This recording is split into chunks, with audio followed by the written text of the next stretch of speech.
जी क्या कहना चाहेंगे? आज प्रेस कॉन्फ्रेंस लेने का क्या उद्देश्य है, क्या बताएं? आज बहुजन रिपब्लिकन सोशलिस्ट पार्टी की तरफ से मुंबई में प्रेस कॉन्फ्रेंस लेने का जो मकसद है उसके मुख्य 4 बिंदु है। जो 4 बिंदु जिसके ऊपर महाराष्ट्र सरकार से कार्रवाई होना अभी तक ज़रूरी था, जो अभी तक नहीं हुआ, इसलिए आज का ये प्रेस कॉन्फ्रेंस का प्रयोजन है। उसमें से एक मुद्दा प्रमुख जो है कि महाराष्ट्र में 1 जनवरी 2018 में भीमा कोरेगांव यहाँ जो जातीय दंगल कुछ फैसिस्ट ताकतों के लोगों द्वारा की गई थी, जिसमें मनोहर भिड़े नाम के शख्स एक आरोपी नंबर 1 थे, जिनके ऊपर अभी तक कोई भी कार्रवाई नहीं हुई। दूसरी तरफ जो 1 जनवरी के बाद 1 जनवरी 2018 के बाद जो महाराष्ट्र में दंगल के खिलाफ अम्बेडकरी जनता रास्ते पर उतरकर उसका विरोध किया, उन इनोसेंट लोगों के ऊपर, बच्चे के ऊपर, छात्रों के ऊपर, महिलाओं के ऊपर, बुज़ुर्गों के ऊपर तत्कालीन बीजेपी सरकार, फडणवीस सरकार की पुलिस द्वारा झूठे मुकदमे जो दायर किए गए, जिसकी संख्या महाराष्ट्र में लगभग 35,000 है। वो खुद फडणवीस सरकार थी तब फडणवीस मुख्यमंत्री, इन्होंने भी कही थी कि हम वापस लेंगे, वो भी नहीं ली। राज्य में महाविकास आघाड़ी सरकार आई, उन्होंने भी अभी तक वह मुकदमे वापस नहीं लिए। जबकि मराठा आरक्षण आंदोलन में जो गुने दाखिल हुए थे उनको तो वापस लिया गया, अच्छी बात है, हम उसका स्वागत करते हैं।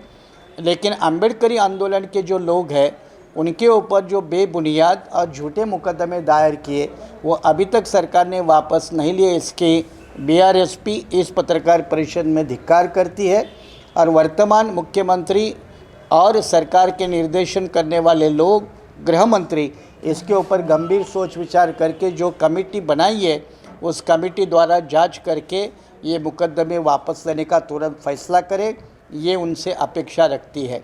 सामाजिक न्याय मंत्रालय जो है जिसके मंत्री धनंजय मुंडे जी हैं, उस मंत्रालय के माध्यम से एक सारथी नाम की संशोधन संस्था है, फिर एक महाज्योति है और तीसरी बार्टी है।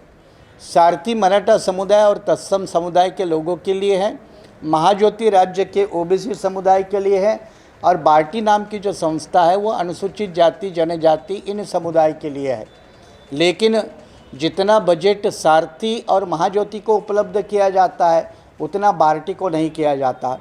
दूसरी बात जो क्यों नहीं किया जाता, क्या वजह उसकी? इसकी वजह यही है कि सरकार का जो रवैया है वो एक समानता का होना चाहिए। जब राज्य का विकास करना है तो सारे लोगों के साथ एक जैसा व्यवहार होना बहुत ज़रूरी है, लेकिन बार्टी के साथ भेदभाव का रवैया सरकार की नज़र में है और इसलिए ये बजटिंग प्रोविज़न नहीं होता।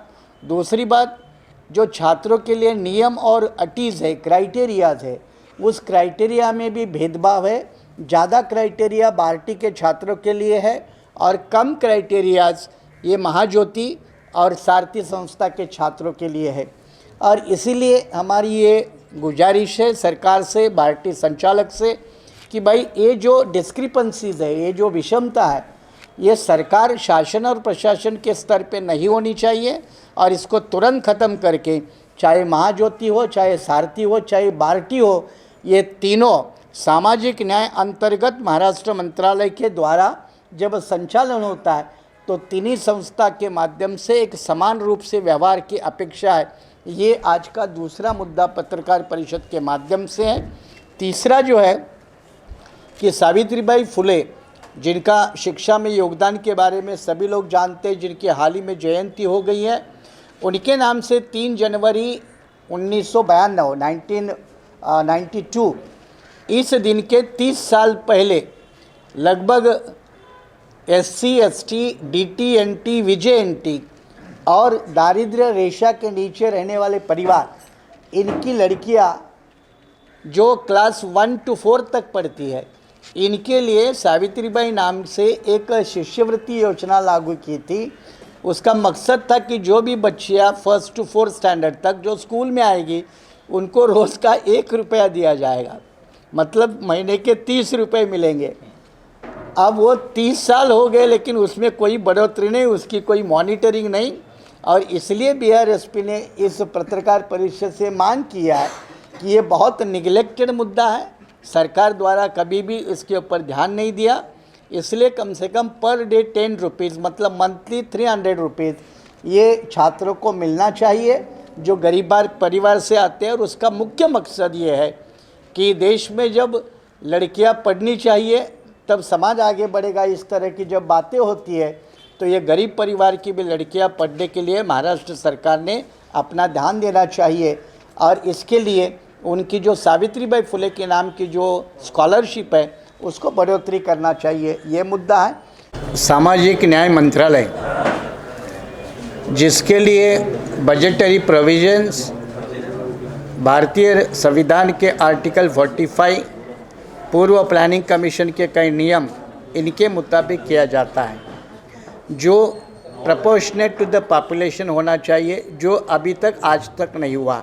ये पहला उसमें दूसरा कसूर है। दूसरा कसूर यह है कि सामाजिक न्याय विभाग के लिए जो भी बजट सैंक्शन होता है वो पूरा का पूरा कभी इस्तेमाल नहीं होता, ये दूसरी कमी है। तीसरी कमी है कि इसमें से बहुत सारा बजट डाइवर्ट किया जाता है और डाइवर्ट करके SC/ST का जो यूटिलाइजेशन है वो दूसरे काम के लिए लगाया जाता है। और चौथा जो अभी आपने पूछा कि भारतीय ये एजुकेशनल एंड रिसर्च, इसके लिए वो एजुकेशनल इंस्टीट्यूट है और उसके लिए जो फंडिंग दी जाती है वो उसके लिए इस्तेमाल होना चाहिए। जब हमने ये फेलोशिप को लेकर जब वहाँ के डायरेक्टर जो है संचालक है उनसे बात की तो उनका कहना है कि एडिक्वेट फंडिंग नहीं है। जब एडिक्वेट फंडिंग नहीं होती स्कॉलरशिप के लिए, रिसर्च के लिए, तब उनको जो मिली हुई थोड़ी बहुत जो फंडिंग है उसको अगर भीमा कोरेगांव प्रोग्राम के लिए इस्तेमाल सरकार करती है तो सरकार की ये धोखाधड़ी है, सरकार का यह गलत काम है जिसका निषेध और विरोध जितना भी करे उतना कम है। लेकिन सरकार ने इस तरह का घटिया रवैया अपनाना नहीं चाहिए। कम से कम जो सरकार कहती है कि हम फुले शाह अम्बेडकर के नाम पे सरकार चलाते, उस सरकार ने तो इतना घटिया काम कभी नहीं करना चाहिए।